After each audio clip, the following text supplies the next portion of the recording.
everybody, welcome to the Wine with Jimmy channel. Delighted to have you on board. This is an educational series here for those of you studying the WSET Level 3 or those of you wanting to get good knowledge about vineyard management.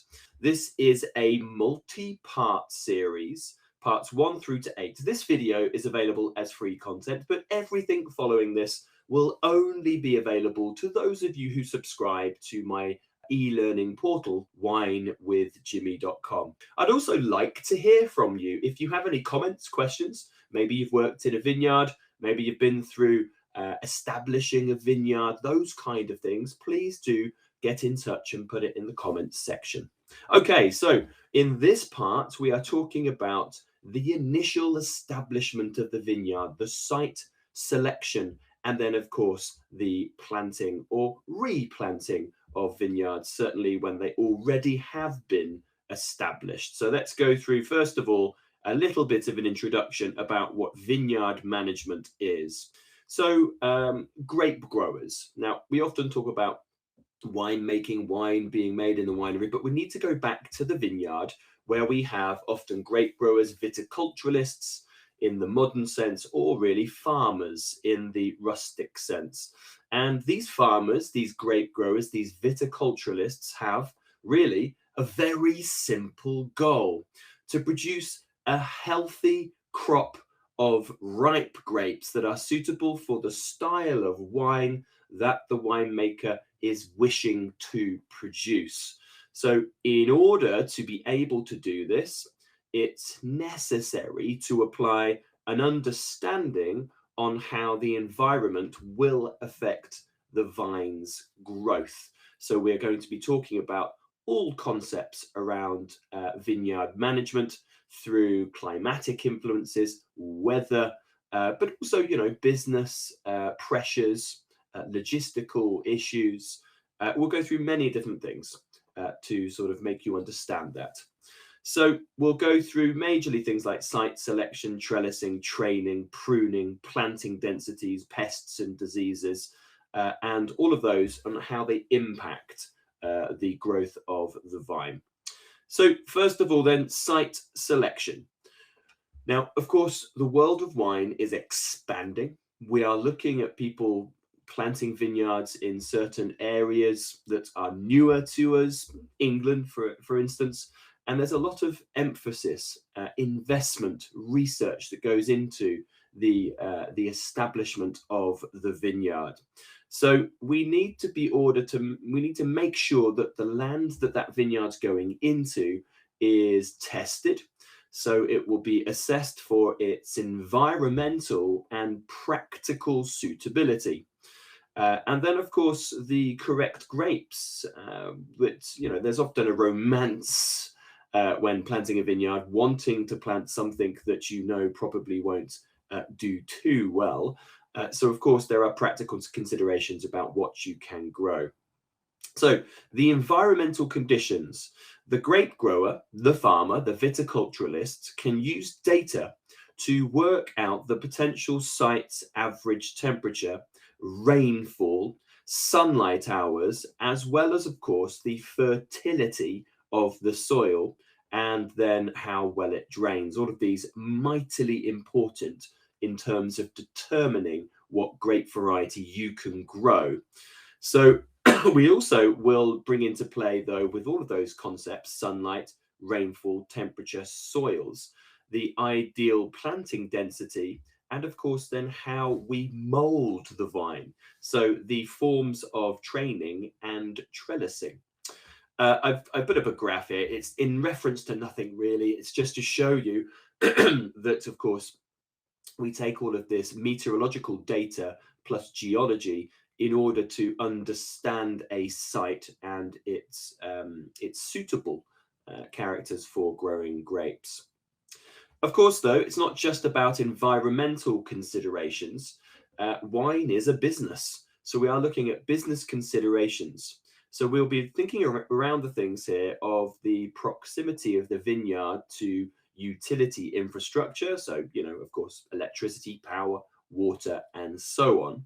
the availability of a workforce, the labor pool, the accessibility of a site for machinery. So, the practical considerations around actually accessing that site plus harvesting from it.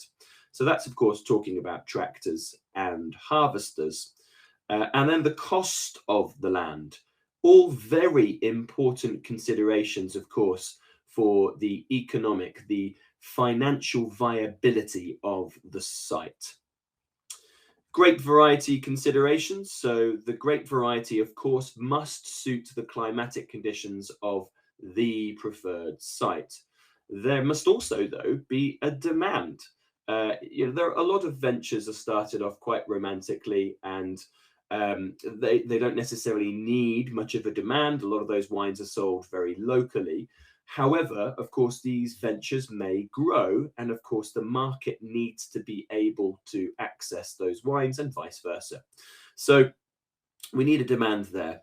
Also, in the EU vineyards, European Union vineyards, there may be potentially legal considerations on the varieties that a producer can use. So if you want to, of course, label a wine as Sancerre, you're planting around somewhere like Chavignon or Sancerre, you will have to use Sauvignon Blanc or Pinot Noir, depending on what type you are producing.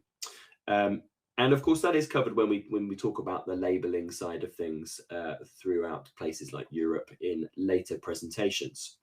So how is this all done? How do we establish a vineyard? First of all, a new vineyard site must be cleared of any existing vegetation as necessary. Trees would need to be uprooted. Any existing plants, flora and fauna will need to be considered and taken out. You need to make that land, of course, accessible for the next step of planting the vines. You may later on, of course, promote biodiversity and polyculture, having multiple crops. But at this early stage, we, of course, need to really get to the soil for plantation. So there's a picture of some land being cleared. Then we need to, of course, start to think about the soils here. The fertility of the soil may be tested, and we need to understand the alkalinity or the acidity of the soil, the nutrient availability or deficiency, because, of course, those things can be countered. So, of course, if you are looking at soils which are a little bit too acidic, then lime can be added to increase the alkalinity to make it more neutral. And then, of course, if you are losing in places like phosphorus or potassium, magnesium, nitrogen, of course, they can be fixed by actually adding fertilizers at this early stage, or potentially, depending on your philosophy, it may be organic or biodynamic practices to counter those deficiencies, for example. Typically, you would work with a laboratory or university to administer these soil tests, or professional consultancy businesses that deal with vineyard establishment. Then the vineyard. So young vines, which are usually purchased from a nursery, they would have been pre-grafted. They would have been planted in a nursery block, and then they are purchased. They are purchased in thousands or whatever you are wishing, of course. And then these can be planted by hand, or there are specific designed machines that can do the job for you. The young vines are often protected against things like animals by individual plastic sleeves. That's what you'll see here, protective plastic sleeves. Irrigation also at this time is sometimes permitted, even in regions where it is otherwise prohibited. So in areas, of course, where water availability is scarce, or in areas, of course, where rainfall is quite high, you may actually find that you are allowed to irrigate at these early stages. It's one of these exceptions to the rule.